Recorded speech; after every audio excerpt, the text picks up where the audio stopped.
হাওড়ার দিকে বিশেষ নজর রয়েছে। গত বছর হাওড়াতে অশান্তি হয়েছিল এই রামনবমীর দিন, সেই অশান্তির যাতে পুনরাবৃত্তি এই বছর না হয় তাই একেবারে কড়া পুলিশের প্রহরা রয়েছে।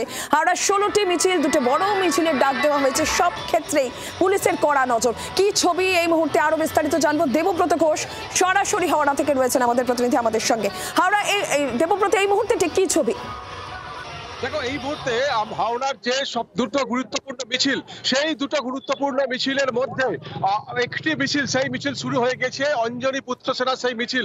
যদিও সেটা সকাল 8:30টায় সেই মিছিল হওয়ার কথা ছিল, কিন্তু সেটা অনেকটা পরেই শুরু হয় এবং সেই মিছিল ইতিমধ্যেই জিটি রোড দিয়ে ময়দানের দিকে এগোচ্ছে এবং এই মিছিলের দিকেই কার্যত এবং আরেকটি পরে যে মিছিল হবে বিশ্ব হিন্দু পরিষদে, সেই মিছিলের দিকেই নজর পুলিশের এবং এই মিছিলকে ঘিরে যাতে কোনো রকম অশান্তি না হয় তার জন্য কড়া পুলিশের নিরাপত্তার ব্যবস্থা করা হয়েছে এবং বিভিন্ন জায়গাতে ড্রোনের মাধ্যমে নজরদারি চালানো হচ্ছে। অলিতে গলিতে পুলিশ মোতায়েন করা হয়েছে, উচ্চপদস্থ পুলিশ আধিকারিকরা রয়েছে।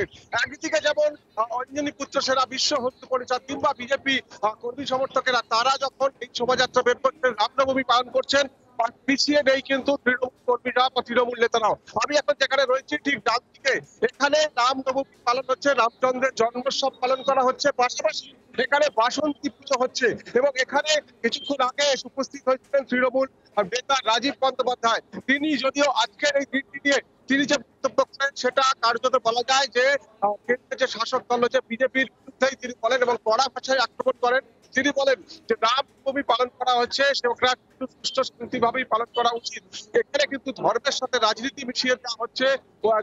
একদমই কড়া পুলিশি নজর, পুলিশি প্রহরার মধ্যেই হাওড়ায় রামনবমীর উদযাপন। 16টি মিছিল, তার মধ্যে দুটো বড় মিছিল রয়েছে। কোনো রকম অপ্রীতিকর পরিস্থিতি যাতে না হয়, গত বছরের ঘটনা যাতে পুনরাবৃত্তি না হয়, সেই জন্য বাড়তি নজর হাওড়ার ক্ষেত্রে রয়েছে।